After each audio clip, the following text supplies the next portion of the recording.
The following story has been brought to you by StoriesToInspire.org. So I heard a story today, which I'm going to repeat because it was told to me by someone that I trust very much. His name is Rabbi Auerbach, and he is the head of Ber Miriam, a seminary for girls. Kosher guy.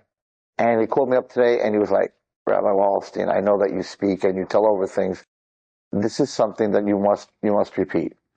So here, it's not coming from some kid or someone that might have made this up. So he says his daughter, Rabbi Auerbach's daughter, works in an office, and one of the women in the office came into the office yesterday or the day before, mamish, like shaken up, and they said, "Well, you look like something. What happened?" So she said, "My brother is in the Golani Brigade, and he's in right now in Gaza, and his unit's job is to go into the tunnels and get these guys out. I mean, that's like the hardest job that there is." So the girl says that her brother, there was a unit of 25 these Golani guys, Golani Brigade, and they had to go into this house that had a tunnel in the house, and that's where the opening to the tunnel was. And so it's interesting, the Israeli army, the officers go first. They don't send the guys in first, they go first. Yeah, that's how it is. I think, if I remember correctly, David HaMelech and his armies, he went first. Usually talks about it. In the other armies, the generals are in the back, and they send the soldiers. And David HaMelech, he was in the front, and all the big people were in front. Anyway, so this unit goes into this house. And so there's 25 guys, so like 6 guys go in with the lieutenant, or whatever he was, colonel, go in, and the other guys surround the house to make sure that the house is protected while they go into the tunnel. So the radio guy, like 15 minutes after they go in, he tries to reach his commanding officer, and there's no answer. And they're figuring, the worst thing you do is get captured by these guys. So they're talking outside. What do we do? Should we go? Do we go in? Do we stay out? He's not answering. We have to go in there and save.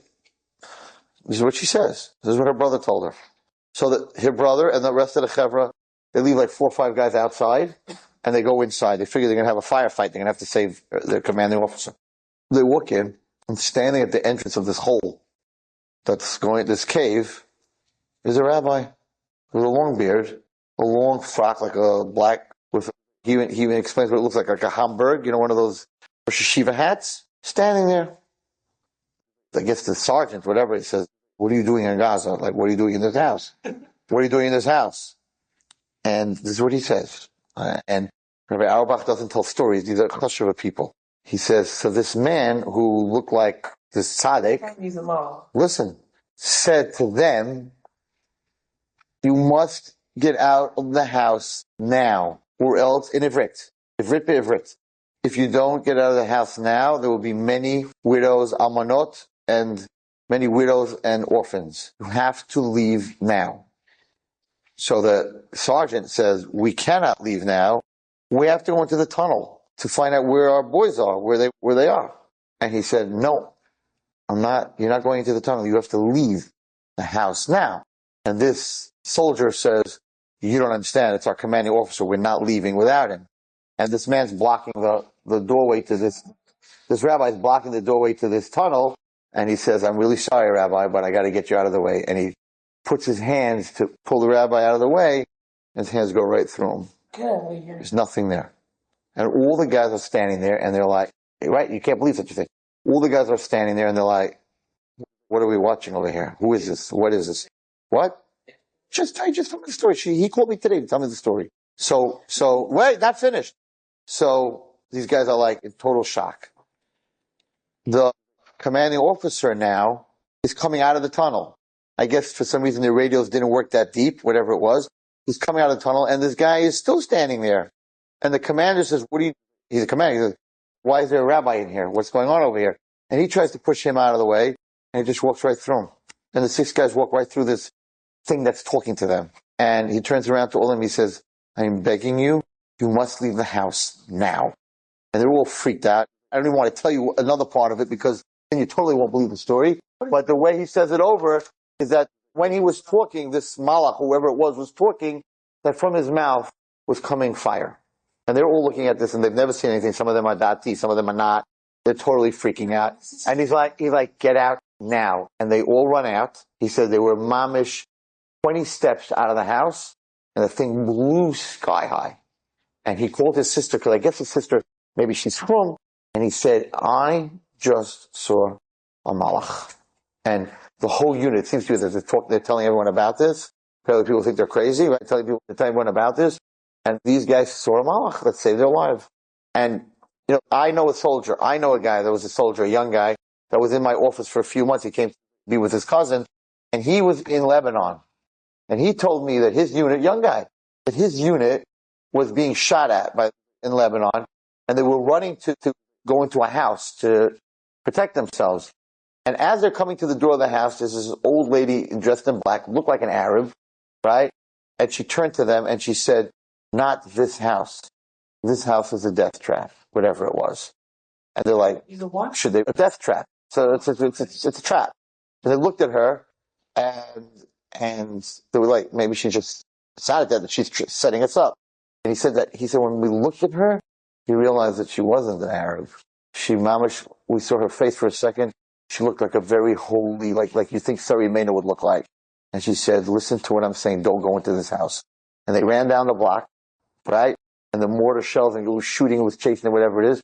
And they turned around and that house went kabunga. They blew it up. It was a trap. And the woman was not there. They said they turned around, she was not there. And he said that we came back and we started telling these stories. And he's like, well, the next unit, we wanted to go somewhere. And there was some woman who told them, not this house. And then the next unit, he said, they're all sitting here talking. And one unit's telling another unit, this same lady was 20 miles away 10 minutes later. So in this destruction and in this war that's going on, there's many Nisan v'neflois that the Kodesh Baruch Hu is doing outside of the missiles. I said last night that, we're all saying Shir HaMalos and we're all praying after davening and during davening that Hashem should protect our soldiers. That's bakasha. We're asking for stuff. But you also have to have akara. You have to have akara satov. So outside of that, we have to thank Chayil Hashem Kitov that there are 2,500 missiles Hashem made land in fields, not blow up, ended up falling back in Gaza. And it's mamish like the miracle when the Mitzrayim were shooting spears at us. It's the same, it's the same miracle. We have to go past the Iron Dome. We have to see it and say that Arabs don't know what they're doing. They know how to shoot. There were places where they shot the American embassies and they killed 100 in Saudi Arabia. They know how to blow people up. They know how to kill people. So we have to, outside of, and that's why when I heard yesterday that more missiles landed in Israel than ever, that the Iron Dome did not take down, I felt that maybe we're just not giving a curse of Tov. We're asking, save us, this, that, and the other thing. We're not appreciating the miracles that Kodesh Baruch Hu is doing for us. So I think in everybody's tefillah, when you say modim or whenever, that we have to thank Hashem and say, we know who's really like the head of Hamas. We know who's playing with the missiles. It ain't Hamas. It's HaKadosh Baruch Hu. We have to have a lot of HaKadosh for HaKadosh Baruch Hu. Anyway, that's the story I heard today, and I'm sure we'll hear many, many stories. So you hear many stories, but this came from a very reliable source. Enjoyed this story? Come again. Bring a friend. StoriesToInspire.org